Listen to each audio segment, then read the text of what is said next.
And welcome back to our second segment here on Talking on TV. We're here with Gene Brooks. You've been hit by a car, now what? Oh gosh, terrible things. Well, it's always very stressful, you know, because it's not anything you expect. You get that feeling in the pit of your stomach. Oh gosh, yeah. And from both sides, if you're the hitter or the hittee. That's right.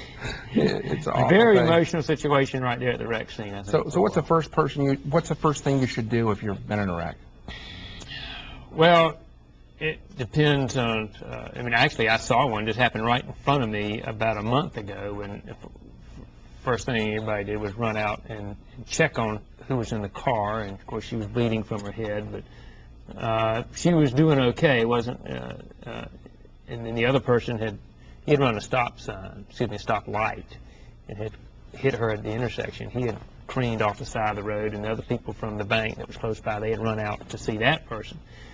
But the first thing you wanted to do is call the police, particularly when you look like it could be some fatality or it should be an injury. And then the 911, and they'll take care of calling the ambulance and so forth. So the first thing is to make sure, see the condition of the people that are there.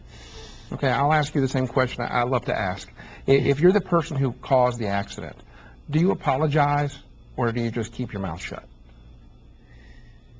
Well, this person had run the stop line. He didn't apologize. I thought he should, and it depends on. Well, I mean, I don't see any problem with apologizing. Is that if you recognize you're at fault? I mean, if you recognize that you ran the stop sign or you weren't paying attention and careened the person in the rear end. Does it come back to bite you, or does it make things worse if you don't apologize? Well, I guess it's maybe just one variable of many. It's not going to be a really determining factor unless there's a dispute as to who was at fault. If that's going to be disputed, then you shouldn't apologize. But if you recognize that it was your fault, I would go ahead and apologize, because basically at that point it's just a matter of determining what the injuries are and how bad the injuries are, if there are any injuries. Yeah. What's the process that the other driver was charged? Let's say you're the one who's been hit. The police come and they're charging the other driver. What happens now? Well, the first hearing would be at recorder's court. Let's say they've charged the other driver, what we call the at-fault driver, with running the red light. So he's cited him and handed the ticket to the at-fault driver.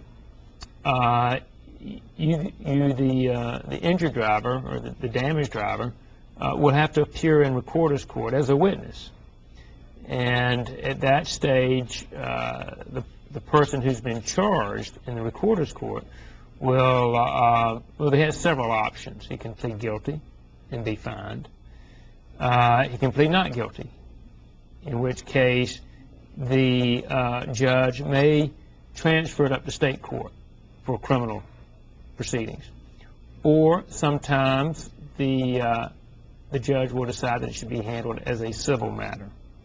Okay, and what if it's when does it evolve or escalate to a criminal matter?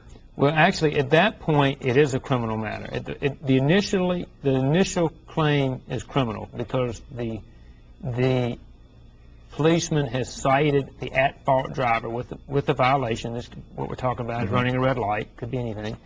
And so then the at-fault driver has to go in, or the charged driver goes in and defends that criminal charge, and the fine would be a criminal charge. Now, if the judge wants it handled as a civil matter only, then there would not be a criminal proceeding. At that point, then the traffic violation may be a misdemeanor from a criminal standpoint. It would probably still be on his record, but the court's not going to fine him. It'd be on his record for insurance purposes. And when it gets handled as a civil matter, that means that the judge wants the at-fault driver to settle with the injured driver. And basically, if there is insurance, for instance, if the at-fault driver can go to the judge and say, I have insurance, I'm accepting responsibility, and I put my insurance company on notice, at that point the judge may say, well, I'm not going to fine you, I'll have this be handled as a civil matter. And so then the judge is is expecting the defendant, since he's already pled guilty and accepted responsibility, that his insurance company is going to pay whatever damages are appropriate. Now, if you're the damaged party, is it time for you to have an attorney of your own, or should you have already had one? Well, it's good to have one at the recorder's court stage, because at the recorder's court hearing, the at-fault driver is going to appear, and if this, for instance, say he disagrees that it's his responsibility, so he rejects that, and he says it was not his fault for whatever reason, then the lawyer can ask questions.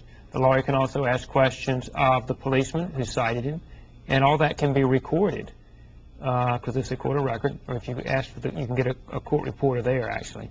And so you pay the court reporter to take down his testimony, so you already have information that can be useful. Okay, well, what happens if the injuries are ongoing, the kind of thing you hear about where someone goes to a chiropractor or they have some soft tissue damage? It's hard to prove there are no broken limbs or blood everywhere. How do you as an attorney try to collect on that? Well, if first of all, the person who's been injured needs to go see a doctor if they're hurt, because otherwise you can't prove it. And those medical records are the best evidence that there's been some injury. If people go to the emergency room, if they're in acute pain right there at the scene. But if it takes a couple of days, and sometimes it do, if it's a soft tissue injury, it could take a couple of days for it really to become painful, because that's the way muscles are.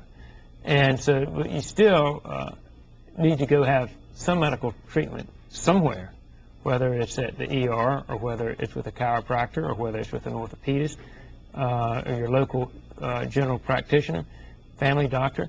You need to make the call and go in and see somebody, and then follow up with the treatment. Because if you don't follow up with the treatment, then the obvious inference is, well, it's not a very bad injury, even if you've had something that just went away. Mm-hmm. So once you're involved, are most of these things settled, or they actually go to trial? Car accidents, most of them are settled at some point along the way. Now, at this point, no one really deals with the damaged party anymore. They deal with you as the attorney? Yeah, and the amount of the settlement, if there's going to be one, depends on how well the damages are often established, as well as the liability. But it helps for the injured person to have some guidance to know what they're going to need to meet their burden of proof. What type of evidence do they need? And you take cases like this on contingency, so the damaged party's not paying you to go after the settlement. Right.